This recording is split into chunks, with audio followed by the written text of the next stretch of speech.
السلام علیکم ورحمۃ اللہ وبرکاتہ۔ الحمد للہ رب العالمین، والصلاة والسلام على سید الانبیاء والمرسلین وعلى آلہ واصحابہ اجمعین، اما بعد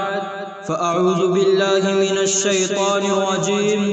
بسم اللہ الرحمن الرحیم، ورفعنا لك ذکرک، صدق اللہ العظیم۔ آئیے ناظرین، میں آپ حضرات کے سامنے سیرت سید البشر کے موضوع پر کچھ باتیں عرض کرنا چاہتا ہوں۔ ہمارا اہل سنت علماء دیوبند کا یہ عقیدہ ہے کہ کوئی انسان دنیا میں حضور کی سیرت کا حق ادا نہیں کر سکتا۔ حضور کی سیرت میں کیسے بیان کروں؟ اگر ہم حضور کی سیرت بیان نہیں کر سکتے تو پھر بیان کرنے کا مقصد کیا ہے؟ تو بیان کرنے کا مقصد صرف اور صرف نام لکھوانا ہے کہ ہمارا نام بھی حضور صلی اللہ علیہ وسلم کی سیرت بیان کرنے والوں میں لکھا جائے، اور ہماری مثال اس مصر کی بڑھیا کی سی ہو جائے جو یوسف علیہ السلام کو خریدنے کے لیے روئی کی گٹھری سر پر رکھ کر جا رہی تھی۔ کسی نے پوچھا، اماں یوسف کو خریدنے کے لیے بادشاہتیں آئی، خزانے آئے، تو اس گٹھری سے یوسف کو کیسے خرید سکتی ہے؟ کہنے لگی کہ بات یوسف کو خریدنے کی نہیں ہے، بات نام لکھوانے کی ہے کہ کل قیامت کے دن خدا پوچھے گا کہ یوسف کا خریدار کون کون تھا، تو میرا نام بھی خریداروں میں آ جائے گا۔ تو ہم نام لکھوانے کے لیے ہم نے جو یہ بیان کیا ہے یہ صرف نام لکھوانا ہے۔ دنیا میں کوئی آدمی ایسا نہیں جو اللہ کو مانتا ہو اور اللہ کے حبیب کو نہ مانے، اللہ کے دوست کو نہ مانے، اللہ کے اس پیغمبر کو نہ مانے کہ جس کے چہرے کی قسم قرآن نے کھائی ہے، جس کے چہرے کو قرآن نے والضحیٰ کہا، جس کی زلفوں کو قرآن نے واللیل کہا،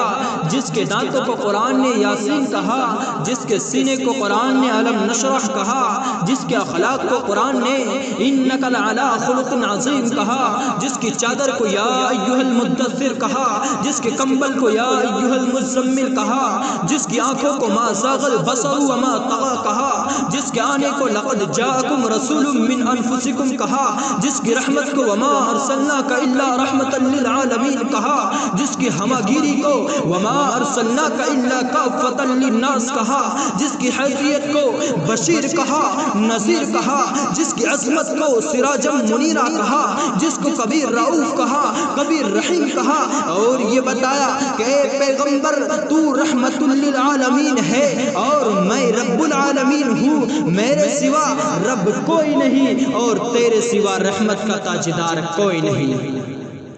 اور فرمایا ساری کائنات میں سب سے اعلیٰ، ساری کائنات میں سب سے نرالا یہ میرا حبیب ہے۔ جس چیز کو نبی سے نسبت ہو گئی وہ چمک گئی۔ ذرا توجہ سے بات کو سمجھے، حضور سب سے اعلیٰ ہے۔ جس رات میں آئے وہ رات راتوں میں اعلیٰ، جس شہر میں آئے وہ شہر شہروں میں اعلیٰ، جس گھڑی میں آئے وہ گھڑی باقی گھڑیوں سے اعلیٰ، جس مہینے میں آئے وہ مہینہ مہینوں میں اعلیٰ، حضور جس دور میں آئے وہ ادوار میں اعلیٰ،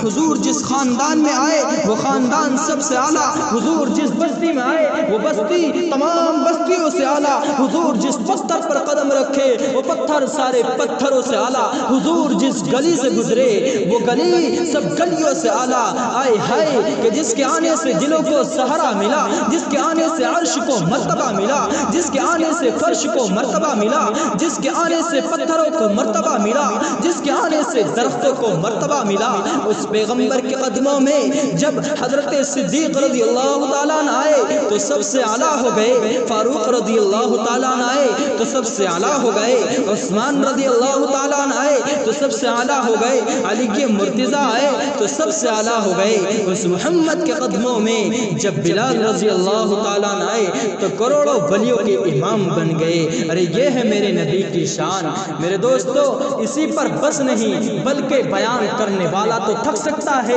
لیکن میرے نبی کی شان و سیرت ختم نہیں ہو سکتی، تو اسی لیے میں اپنی بات کو اسی پر ختم کرتا ہوں۔ وآخر دعوانا الحمدللہ رب العالمین۔